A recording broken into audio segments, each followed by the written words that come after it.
Okay, Saturday morning, Universal show. Look, we're laughing already. We've got she's laughing. I can't believe it. So, do you know? But that's a good thing, though. That's a good thing. Go on, get it out. Get it out. Go on, get it out. Get it out. Oh, you know what? There's this vibe, you know, that when the guests come in on a Saturday morning, they I don't know what it is. They come in and they look at me like you've just done. And they just start laughing. Everyone's it must just be you. It's just a vibe. It's just a vibe. I don't know what it is. Anyway, welcome to the show. Okay. Thanks for having me. No problem. So, what we like to do before we get to that, let's start it properly. Yeah. Right, we've got a new artist in the building, and she's about to take over the scene in 2017. Oh. Yeah.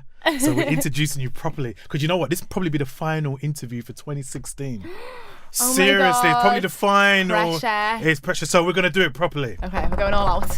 We're going all out this morning. All out. 2016, we're ending it with a bang. We have... Could you introduce yourself, please? Taya! Oi! Woo! In the building. And where are you from?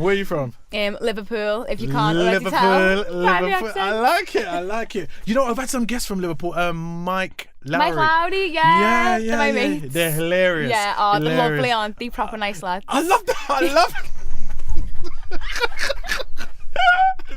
So let's talk about it this morning. So what we like to do, right? Yeah. So obviously you're being a new artist. We've been playing your tune for a few weeks. But we want people to know everything about you this morning, or as much as we can get in for the time that you're here, all right? So I want to know how you got into the game. Okay. Your links. I know, but I want the people to know because I know you got a lot of connections. It's okay. So you need to talk about it this morning. Okay. I want to hear it. And then we're going to get to like personal stuff, what you're doing for Christmas, what you're going to be eating, and all that good stuff. Everything in sight. Right, so look, take it away. Your stage. Okay, so I first started because I went to like a youth choir called Positive Impact in Liverpool with Mike Lowry. That's where we went to school together and I know them from there. And so it was run by this woman called Barbara, who's like my auntie. And basically she must have just heard my voice and liked it, so I started doing little gigs around Liverpool, and eventually after a while my manager come down and listened to a few people in the choir and just really liked me. And so I've been working with him since I was like 13, and coming down to London on the weekends in between school and like writing and on the school holidays and all that. And then 2 years ago I signed to Atlanta, and then since then I've just been like getting my head down and like in the studio writing, and it's all added up to this. Signed to Atlantic. Yeah. That's big. Oh, thanks. That's big. It's such a short space of time. Yeah, I was really lucky. So I mean, what was you doing in between that? Like, was you doing like little private shows? Like, was you doing small little gigs and that? What was you doing? Yeah, I was just doing like little gigs around Liverpool and going to London and working with like producers and writers who I know through management and stuff like that. And then I left school when I was 16, and then the week after I left school I was signed. So oh wow, yeah, it was a bit handy. That's amazing, isn't it? Happened, yes, that's crazy. So like now you've been signed. Yeah. Okay, so what does that mean then as regards your creative freedom then? Do you still have that freedom as an artist, or is it solely what they want you to do? How does it work? Definitely not. Like when I left school I had a few different labels like looking into me and like wanting to sign me and stuff, but I always knew that I wanted to sign to Atlantic because Atlantic are known for not signing that many people, and the people they do sign, they really, really work on, and they develop, and they let you. I've got loads of creative freedom in what I want to do. I never really get put in a box. I never get told what to do ever. I just do what I like, and then obviously they have their tweaks and stuff at the end, but that's what you have a label for, isn't it? To make everything the best that it can be. Okay. So I'm really, really lucky with the team I've got. Like they're all amazing. And so what direction are we going towards then? Is it going to be solely R&B, or are you going to go across the board? What are you going to do? Well, like at the minute I've got an EP coming out in January, which is really exciting, and all the stuff on that's kind of like electronic R&B, like the stuff that I love. But I have got a few more I'd say poppy, but like poppier songs that like I'm really excited about as well, so they're gonna come like a bit further down the line. But for now I'm kind of focusing on like the R&B and just keeping it like that. Well, I know that you've got a great love for the Mario tune "Let Me Love You" because I see you You've been on my Instagram. I've seen you winding up yourself to that. Nah, I see you. Oh my god! This is the thing with social media. Like that. Nah, listeners, I see her winding up herself. I have never whined like it was a whining competition. Yeah, and then she was pouting at the camera. I like this song. I like this song. No. Taya doesn't whine for anyone. And it weren't carnival period. It was just like probably some winter night in a club. And she's winding up herself. But it's all good. I was out enjoying myself, innocently listening to a bit of Mario, and you've just gone in. Oh, let me love you. I'm never posting a video ever again. I take it you like that song. Do you think? Yeah. Just a little bit. I think you like that song. Who doesn't? Do you know what? Luckily, you never did that toilet dance on the Instagram. Girls do this toilet dance. You might have done toilet it. Dance? Yeah, where they squat down on their heels and they just. The toilet dance. Oh my god. No, I'm not much of a dancer. I do like a bit of a two-step. But that's like my routine down. Oh gosh. Two-step and a hair flick. I hear it. So what's some of your musical influences? What some of the artists that we know you like the Mario song, but what are some of the artists that you were inspired by, as it were? Well, I've just always loved like 90s 2000s R&B people like Ashanti, Sierra, Jojo, all them people I love, and I still listen to them every single day now, so I think they're like my main influence when it comes to music. Was that because of your parents, or? Well, I grew up really listening to Motown, like in the house, and the choir I went to used to run a Motown tribute, so all my mates were like a young Michael Jackson and like young Marvin Gaye and stuff like that, so that was really fun. But so I grew up listening to Motown and R&B, and I'd say like the way I sing and my voice and stuff kind of has a lot of like Motown influences in the way I sing things and the way I sound, but like my music and my style is kind of more towards the R&B. Yeah, if you just logged on this morning, we've got the lovely Taya in the building. She's here breaking it down on the Universal Show. It's such a pleasure to have her here, you know. Aw, thanks. So nice to have you here. So listen, how different is the R&B scene in Liverpool as opposed to London? Yeah.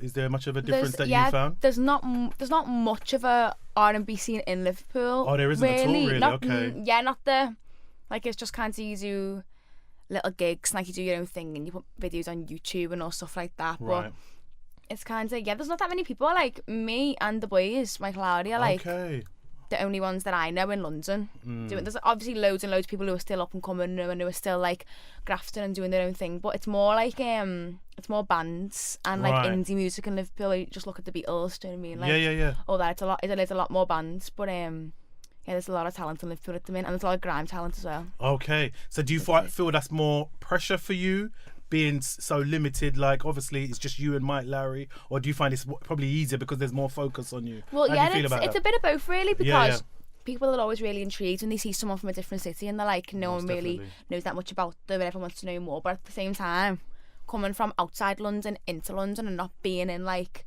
obviously I've got friends and I've got friends in music and I've support loads of people, but not growing up here, it's different, and like not having people you've known your whole life, it's just like a bit of pressure. Not that I've got to prove myself, but kind of got to think I've got to work that little bit harder to get on people's radars. I understand. But that's what you got to do, isn't it? So. Right, so tell us about some of the people that you're connected to, because you don't have to put it all out there, you know.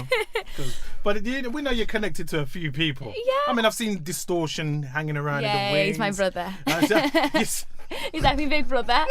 He literally rang me like 10 minutes ago. Really? Yeah. Really? Big up Distortion as well. Bad boy producer. He's sick. Bad boy producer. He's Melissa doing so Steele. Well. Love Mel. Yeah. Hi guys, if you're watching. So you've worked with Distortion? Yeah. I work with them all the time. So how did that relationship come about? Well, we're on the same management, really. So when I first come to Liverpool, to London, when I was like 12 just before I was 13. And he was like my very first session in London, like working with a producer. And since then we've just obviously become really close, and he calls me his little sister, and like, that's sweet. He'll just ring me and we'll go for our tea, and like we'll just, it's like I'm really, really, really lucky with the people I've got around me, because all my label and all my management are like one big family, and like we do class each other as like, my manager's like my second dad, and like Distortion is like my brother. So it's crazy, because it's like you know, I mean, I wish you all the success, like, with what you're doing. But the thing is, the way you're starting so young, it's like, the thing is, you're going to see so much things that probably, like, the average artist who's getting into the game probably won't see yet. Do you know what I mean? Because how old are you now? 18. You're 18. So, I mean, you know, you've got, like, another 10 years' time, you'll be a young vet. When you look at it like that. It's true, because I've been like around the scene and around the industry for so long, and my manager has never kept me blind to anything. He's always explained everything and like the politics and all things like that. So I think I'm quite lucky in that way, because I'm like, I like to think that I'm quite clued up in like how things work and what you've got to do to like get ahead and stuff. It's not like a downfall, I'd say, but like people coming in at my age right now who are brand new to it, most definitely, that's like, it must be a bit of a hindrance for them, because like it is a mad industry to be in, and it's like completely different to any other industry out there. So yeah, what have you learned so far that you feel like's been a surprise for you? Is anything, any aspects of like the music industry that you're thinking, wow, I didn't even look at it like that way? Anything you've learned in the last few years? Yeah, it's like, do you know what?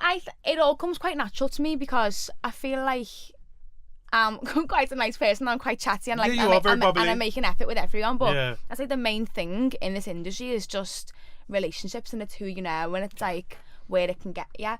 And I've made loads and loads of friends, but I see some people and they're maybe not as nice, or maybe, I don't know, just like not real, and it doesn't get you anywhere. I just feel like relationships with everyone is the key thing. Just be nice to everyone you meet. Most definitely. We was talking about this the other week, me and Shaka. Yeah. He said the same thing, because I was saying to him, what do you feel like is one of the main qualities that's helped you continue with your journey? Yeah. And he said, you can have talent, but it's good to be a nice person. Exactly. Very, very important. And not just in the industry, in life. Like in life, just in general. Exactly. Yeah. Because you never know when. It gets you everywhere. Most definitely.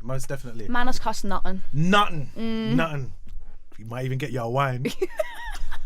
Please, no. I can't.